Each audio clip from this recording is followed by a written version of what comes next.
Okay, moving on. Let's go to who you picked to be last in the conference. Okay.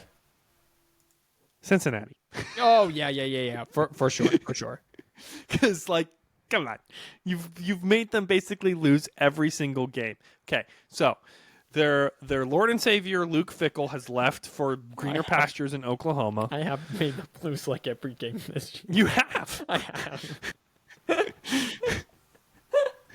Now I gotta find some way to not contradict myself here, but still... You will, and I will make fun of you if you do it. Bearcats have won at least 9 games, including a college football playoff berth in 21. They moved from the American to the Big 12. This is a much harder conference.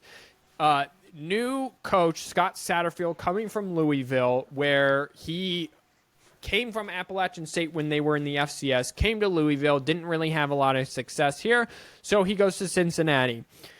Defense held teams to 20.6 points a game. Not going to have that much, especially with a rising star, Dante Calderon, back up front. Getting to a bowl will be challenging, and it will hinge on how far Satterfield can develop an offense. So former Florida and Arizona State signal caller Emory Jones is expected to start under center. Oh, yeah, they're definitely losing every game. Transport for Porter will provide reinforcements for whatever. Who cares? Just get on with the schedule. No one cares about They start at home with Eastern Kentucky. That's a win. Then they're at Pittsburgh. I think that's a loss. Okay, that's fair. They're home against Miami of Ohio. That's a win. Okay. Then they're in Oklahoma. That's a loss. Sorry, they're home against Oklahoma. Yeah, Still a loss. I think I should give They're them. at BYU. I think that's a loss. Okay. At Idle, then to Iowa State.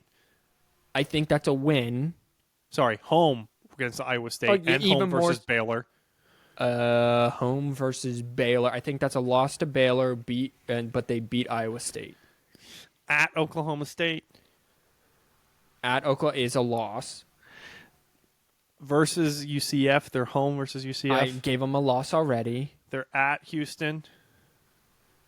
I'm going to give them a win.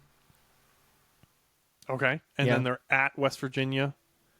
I gave them a loss there. Yep. And they're home against Kansas. I think that's a loss again. Yeah, you gave them a loss. That's 4-8. Like the thing said, write it down. It's going to be tough to get a ball game for Cincinnati. I just don't believe and it sucks. Scott Satterfield. He's the worst coach in this. He's worse than Brent Venables. You and I agree 100% on this. The worst thing for Cincinnati is the fact that they needed to do good this year if they wanted to recruit again. Because they brought in Luke Fickell, he recruited, but then all of his recruits left. He did okay the next 2 years. And then, now what? And that's the issue. The fact that I have to ask now what is the issue. Right, and let's look at it. Brian Kelly was there at Cincinnati. 10-2, 11-1, whatever he was. Left. Nothing. Terrible. Right. Luke Fickell comes along, rebuilds that program. Yep. Now you get Scott Satterfield, a whole bunch of question marks. You can't do it at Louisville. Louisville and Cincinnati are the same level of program. Yep. One's just in the ACC. Did Scott Satterfield have Lamar? No. Okay, I thought he that was after Bobby Lamar. Petrino. Yes, lovely motorcycle neck brace himself. Yes. Okay, there's another trend emerging here for you, Micaiah. Okay. And let me see if I can find him here real quick. Louisville was 8-5 last year in the ACC. By the way, under Scott Satterfield, which isn't bad. It's a bowl game. It's a bowl game, but Emory Jones is not a good quarterback. I don't know what he's going to think he's going to get out of it. I don't